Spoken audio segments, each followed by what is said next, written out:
We do not pay ransom. We didn't here, and we won't in the future. We took advantage of the momentum, and it would have been foolish. And you and I would be having a much different conversation if we had gone ahead and released the money and then Iran reneged on the deal.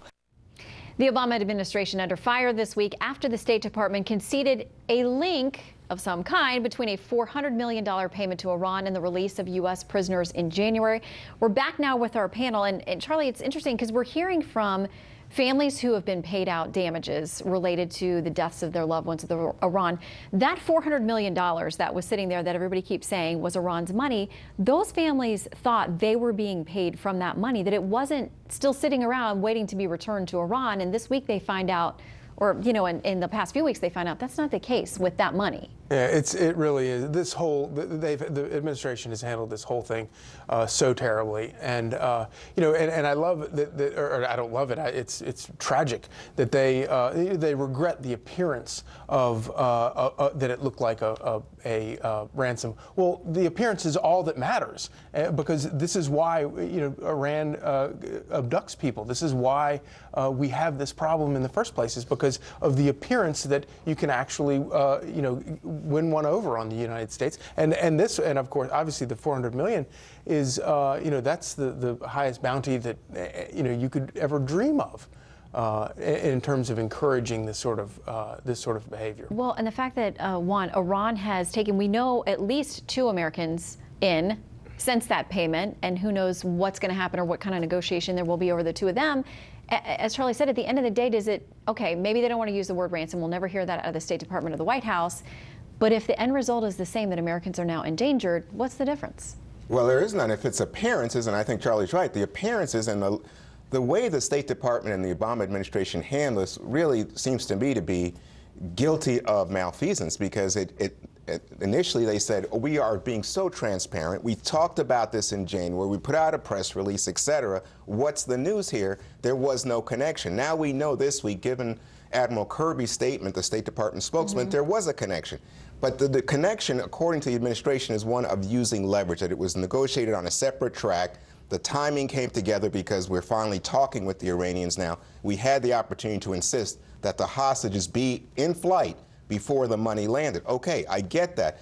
But I think that the appearances that we're talking about present a real problem. On the other hand, if I was doing a negotiation and I was holding the money and Shannon had my hostage, I'd say, Shannon, let my people go before I give you the money. I understand that. I'm just saying, The other point to be made quickly is there are some families out there, American families, who still have their loved ones being held, and obviously the United States is not paying any ransom money for them. Well, and Julie, we all remember a couple of years back, there were families who had loved ones missing who said they were threatened by the U.S. government. They would potentially face prosecution if they engaged in a ransom type deal. Absolutely. I mean, this is part of a much larger debate about how the U.S. deals with countries that are holding, or terror groups that are holding American citizens. And when you talk to some of these families, they actually, in some cases, want the U.S. government to be paying ransom or taking steps that we don't take. You hear about families that go to really unbelievable measures to try to get money to release their loved ones. I think any of us, if we were in those situations, would look for some way around this. So you can understand if you are a family member of someone who has been killed while held overseas, or is a family member of someone still overseas, why this just rings really hollow, I think, to you. It should also be put in the context, though, of the entire Iran deal. So we now know at this point that the United States gave $1.7 billion of foreign cash to Iran. We gave $150 billion of sanctions relief. We allowed them access to ballistic missile technology. We allowed them access to international arms. And we released 7 criminals that the United States was holding for violating sanctions relief, all to get an extraordinarily complicated framework that's going to be hard to enforce, and at the end of which Iran will be a nuclear state. This was a horrible deal. This ransom is one component of this horrible deal, and it was one done by a naive foreign policy, and one that was so intent on getting a deal, getting the foreign policy achievement, that it wasn't ever willing to take a step back and look at what are we giving, what are we getting, does it make sense for the American people? And from that I want to lead into Syria, because we saw the images this week of this little boy who lost his brother after his family was hit with this airstrike. He comes from the rubble, he's stunned. You see him touch his forehead and realize, looking at his little hand, that there's blood there. I mean, this conflict has been raging for years, but it took this little boy to restart the conversation and get the attention. Now, if we look at the money that just went to Iran, Iran, their admission that they've been propping up the Assad regime, and now they have an extra $1.7 billion that they could use to that end. 5 years ago, this is what the president said about Syria. We have consistently said that President Assad must lead a democratic transition or get out of the way. He has not led. For the sake of the Syrian people, the time has come for President Assad to step aside. Juan, 5 years later, we have that little boy. We have millions displaced, hundreds of thousands dead. Well, it's a tragedy. I mean, there's no way, you know, I have a grandson, and you look at that little guy, and your heart just goes out to him. And, you know, Shannon, there was a picture also of a dead child washing up on the shore earlier. So you understand the number of people. I think it's now more than 400,000 who've lost their lives in this conflict. And again, you come back to what can we do? So the argument would be, well, do we want to enforce that red line, and what would that mean? It doesn't just mean airstrikes. It would mean potentially putting American forces at risk. And I don't think the American people want to do that. But what can we do? Well, one thing is you don't draw a red line that you then ignore.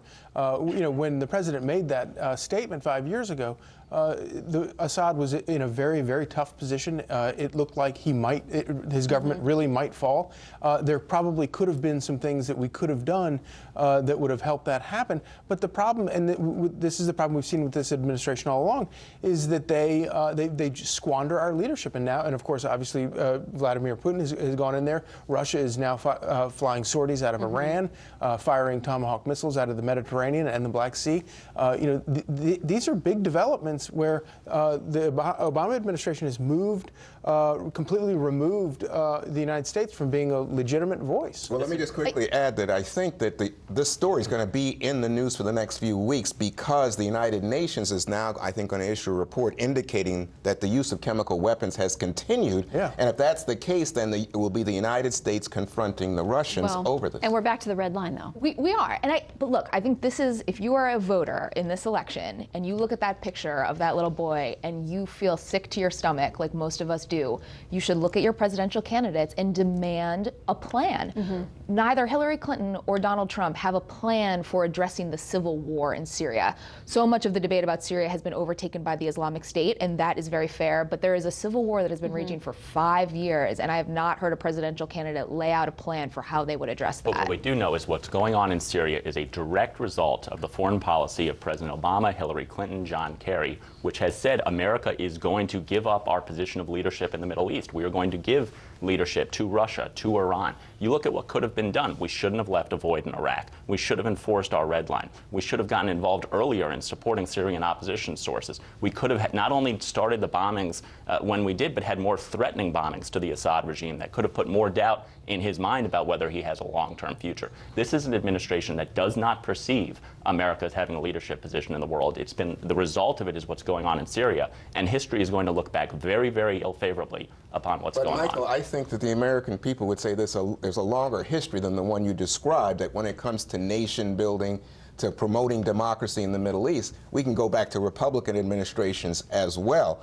And that when you are talking about that kind of American involvement, lots of people would say, hey, the Congress of the United States never voted to support President Obama on the use of military strikes against the Assad regime. It's all fine. But remember what was happening as that vote was coming forward and the back down that happened in the White House. Remember when they really thought they were going to have to face that vote in Congress? Absolutely. Yeah, but they wanted it, but they never got it. Yeah, well, sometimes you don't want what you got and don't got what you want. All right, thank you very much, panel. We'll see you next Sunday.